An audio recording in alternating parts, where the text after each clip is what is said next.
There is a moment, usually somewhere past midnight, when something inside you finally goes still. The phone is not lighting up. The messages are not coming. The noise that lived in your chest for so long has, for once, stopped. And in that strange quiet, a thought sneaks in that you would never say out loud. You wonder what they are doing right now. You wonder if they remember you the way you remember them. You wonder if any of it was ever real, or if you spent years loving a version of someone who never actually existed. If you have ever loved a narcissist, and I mean really loved one, the kind of love that rearranged who you were and who you thought you would become, then you already know the loneliness I am talking about. You know how their absence can somehow feel louder than their presence ever did. You know what it is to grieve someone who is still walking around out there, breathing the same air, posting the same smile, while you sit alone trying to piece yourself back together. You know the kind of pain that nobody around you seems to have words for? The kind you stopped trying to explain a long time ago because the explanations only made you sound unwell. And you have probably spent more nights than you would admit trying to figure out what is going on inside their head now that you are gone. Tonight, I want to walk you through that.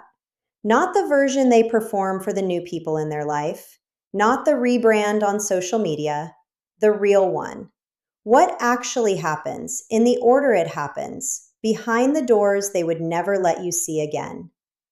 Before we go any further, do one thing for yourself. If something here has already touched a nerve, if any of these words feel like they belong to you, subscribe. Not for me. For the version of you sitting in the dark, trying to make sense of all of this.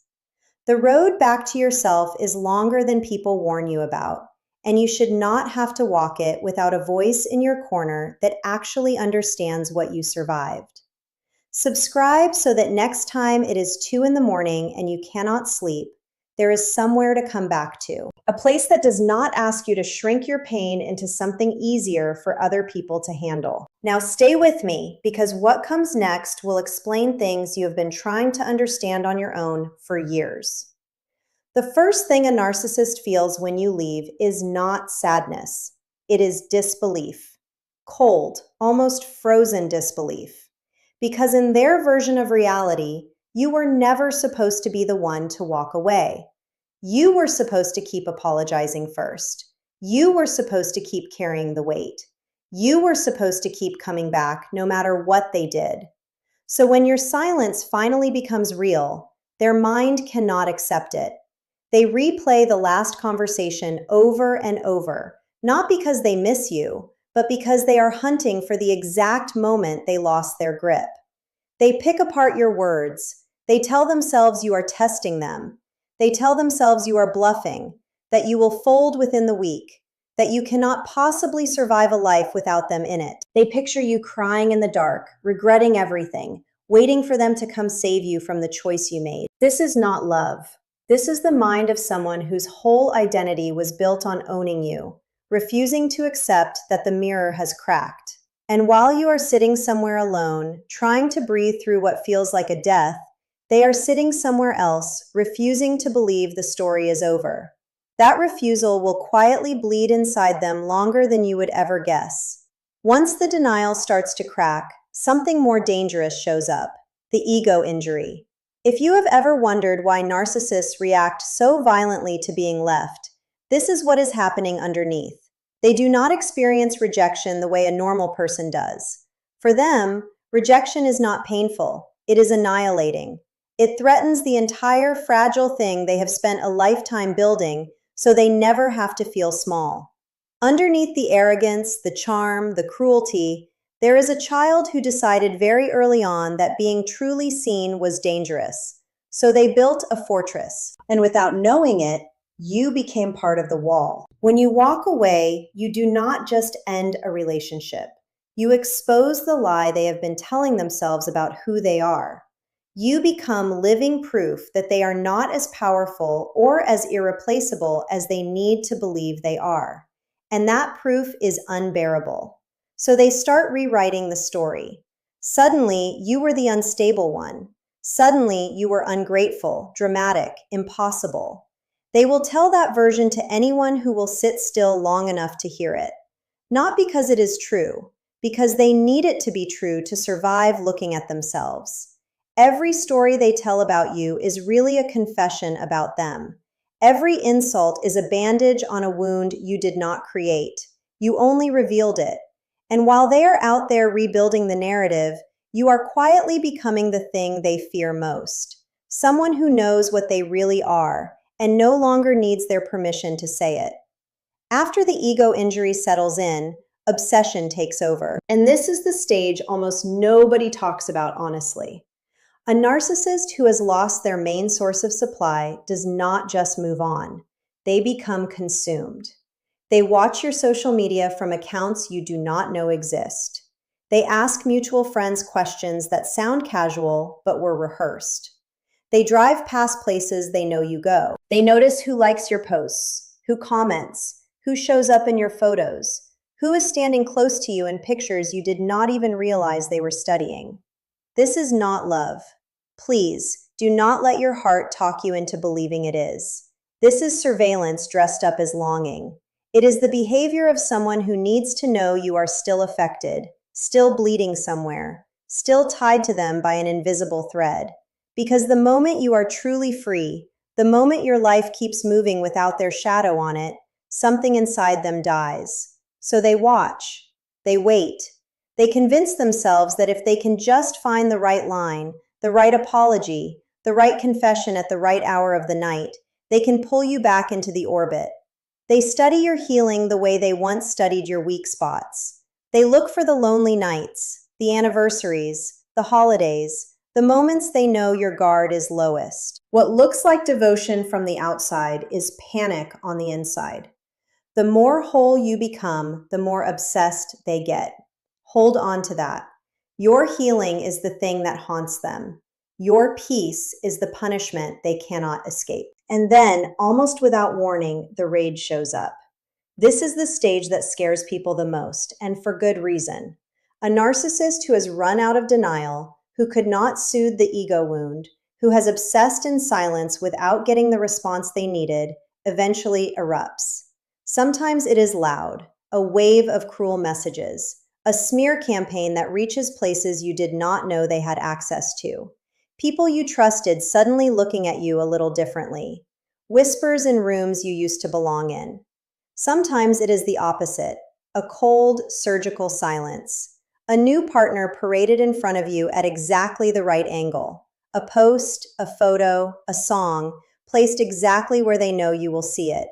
They will use anything they can, your secrets, your insecurities, the things you only told them in the soft hours when you believed you were finally safe with someone. And in those moments, you might find yourself asking how someone who once held you so gently could now want to take you apart so completely. The answer is painful, but it is the truth. They were never holding you gently. They were holding their reflection. They were protecting the version of themselves you made possible. And now that the reflection has refused to play along, they are punishing the mirror. None of this is about you. It never was. Their rage is not evidence of your wrongness. It is evidence of their powerlessness. And the calmer you stay, the more unbearable that powerlessness becomes. Your silence becomes the loudest thing in their internal world. Your refusal to react is the one thing they cannot manipulate. I want to stop here for a second because I know what these words are doing to you. I know some of you are reading this with tears you have been holding back for months. I know some of you are recognizing patterns you never had names for. I know some of you are realizing, maybe for the first time, that you were not crazy. You were not too sensitive. You were not imagining the slow erasure of yourself inside that relationship. If anything here is reaching the part of you that has been quiet for too long, subscribe and stay close. There are conversations waiting for you here that the people in your daily life may never be able to have with you. You should not have to keep walking through this alone. Some healing only happens when someone finally sees you, even if it is just a voice on a screen telling you the truth other people kept dodging. After the rage burns out, something stranger arrives, the hoover. Anyone who has survived a narcissist knows that word the way a soldier knows a familiar sound. The hoover is the return, the message after weeks of nothing, the birthday text that pretends to be innocent, the apology that sounds almost human for once, the dream they claim they had about you, the emergency that suddenly cannot be handled by anyone but you, the version of them that seems softer, calmer, supposedly changed. The old photo resurrected from a memory you thought you had buried. And this stage is the most dangerous one because it does not show up when you are weak.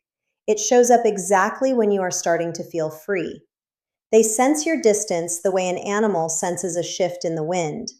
They know that the longer you stay gone, the more clearly you will see them. So they reach for you at the exact moment your defenses are softening.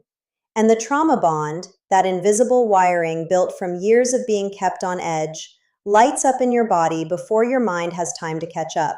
Your heart races, your hands shake, you feel pulled towards something you already know will hurt you again. That is not weakness, that is biology. That is the nervous system of someone who was slowly trained to confuse chaos with love, to mistake anxiety for chemistry, to read relief from pain as affection. Understanding that is the start of being able to resist it. They are not coming back because they have changed.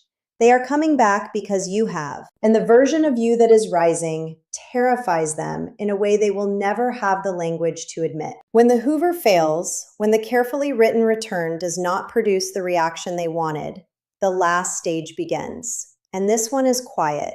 So quiet, you might not even notice it from the outside. It is the collapse. The slow unraveling no one else gets to see.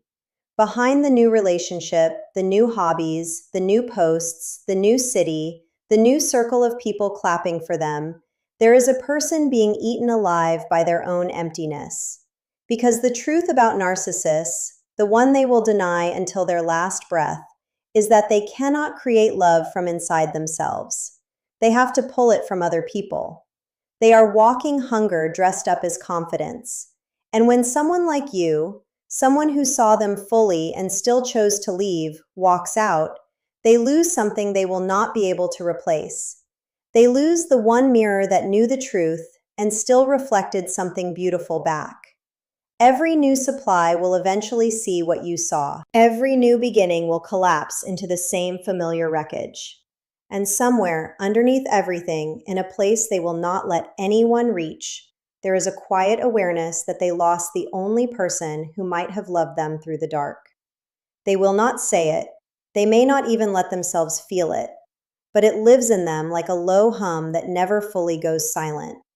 Their real fear is not being hated. Their real fear is being forgotten by the one person they could not break. And the most powerful thing you can do, the closest thing to justice this life will hand you, is to build a life so full, so quiet, so honestly yours, that forgetting them happens on its own without you ever having to try. This is where your real story starts, not in revenge, not in the closure they will never give you, not in some final understanding they are incapable of offering. Your story starts in the morning you wake up and realize you did not think about them first. It starts in the laugh that escapes you without warning, the one that does not have a shadow behind it. It starts in the way your shoulders finally drop, the way your jaw finally relaxes, the way your body slowly remembers what safety feels like. It starts in the meal you eat without performing, the conversation you have without rehearsing it 3 times in your head, the decision you make without bracing for punishment. They studied you for years to learn how to control you. Now it is your turn to study yourself, to find out who you are without their voice in your head, to meet the person they spent so much energy trying to keep you from becoming. Because here is the truth almost no one says out loud. The version of you that survived them is not broken. They are devastatingly strong. You walked through something most people will never understand, and you came out the other side still capable of love, still capable of softness, still capable of hoping again. That is not weakness. That is the rarest kind of strength there is, the kind that does not need an audience to be real. Before you close this and go back to your life, let me ask one more thing. If any of this reached you, if any of these words have given a name to something you have been carrying in silence, subscribe and keep walking with us. Healing does not happen in one big moment. It happens in small recognitions, in quiet validations, in the late hours when someone, somewhere, finally tells you the truth other people kept softening for their own comfort. Let this be one of those places. Let this be the corner of the internet where you are reminded again and again that you are not crazy. You are not too much. You are not the villain in their story. You are the one who got out. You were supposed to stay silent and you did not. You were supposed to keep absorbing and you finally said no. So tonight, when the silence comes back, do not be afraid of it. That silence is not emptiness. That silence is the sound of your nervous system finally coming home. That silence is the room where your real voice is learning how to speak again. That silence is the place where the real you has been waiting for years to be let back in. They are still trapped in the cycle. You are not. They are still hunting for the next mirror. You are becoming your own. They will spend the rest of their lives running from a truth they cannot outrun. And you will spend the rest of yours discovering everything they tried to convince you was never inside you. Let them have the performance. Let them have the new audience. Let them have the illusion. You have something they will never get back. You have yourself. You have your own breath, your own name, your own reflection that no longer flinches when you look at it. And the moment that stops being a sentence you read and becomes something you actually feel in your bones, they lose the last piece of power they ever had over you. That is the ending they fear. That is the ending you have earned. And starting tonight, that ending finally belongs to you.